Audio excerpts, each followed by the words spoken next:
देश के युवा, देश के स्टूडेंट्स, देश के जेन ज़ी संविधान को बचाएंगे, लोकतंत्र की रक्षा करेंगे और वोट चोरी को रोकेंगे। मैं उनके साथ हमेशा खड़ा हूं। जय हिंद। ये वो पोस्ट है जो कांग्रेस सांसद और लोकसभा में नेता प्रतिपक्ष राहुल गांधी ने बीते दिन किया।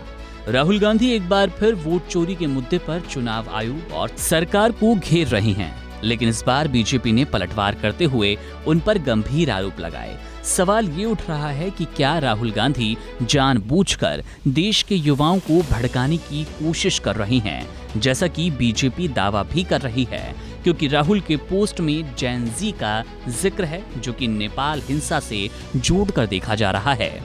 18 सितंबर 2025 को राहुल गांधी ने अपने एक्स यानी कि पहले जो ट्विटर था उस अकाउंट पर पोस्ट किया, जिसमें उन्होंने कहा कि देश के युवा, स्टूडेंट्स और जेन ज़ी संविधान को बचाएंगे और लोकतंत्र की रक्षा करेंगे, वोट चोरी को रोकेंगे। उन्होंने ये भी कहा कि मैं हमेशा उन लोगों के साथ खड़े रहूंगा।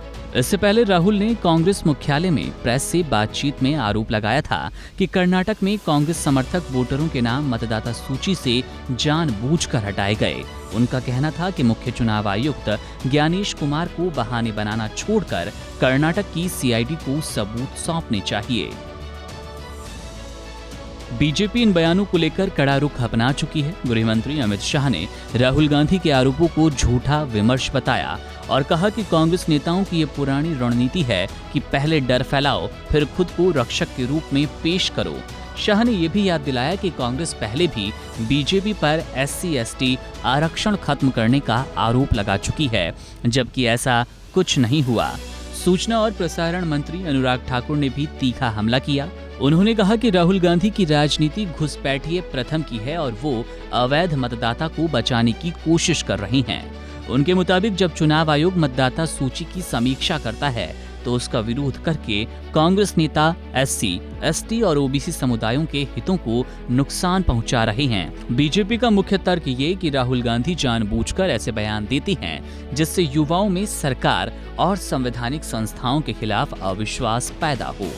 उनका कहना है कि इस तरह की भाषा और आरोप न सिर्फ लोकतांत्रिक संस्थाओं की साख पर हमला है, बल्कि ये कोशिश भी है कि युवा आक्रोशित होकर सड़क पर उतरें। अप्रत्यक्ष रूप से इशारा नेपाल या श्रीलंका जैसे आंदोलन की ओर है, जहां युवा सत्ता के लिए बड़ी भूमिका में आए थे और हालात बेकाबू हुए। चुनाव आयोग ने भी राहुल गांधी के आरोपों को गलत और निराधार बताया। आयोग का कहना है कि किसी भी वोट को ऑनलाइन किसी व्यक्ति द्वारा हटाया नहीं जा सकता और मतदाता सूची से नाम हटाने की एक निर्धारित प्रक्रिया होती है, जिसमें कई स्तरों पर सत्यापन होता है। अब सवाल ये कि क्या सचमुच राहुल गांधी का मकसद लोकतंत्र की रक्षा है या फिर वो युवाओं को भड़काकर एक बड़ा जन आंदोलन खड़ा करना चाहते हैं, या फिर ये केवल राजनीतिक दबाव बनाने की एक रणनीति है।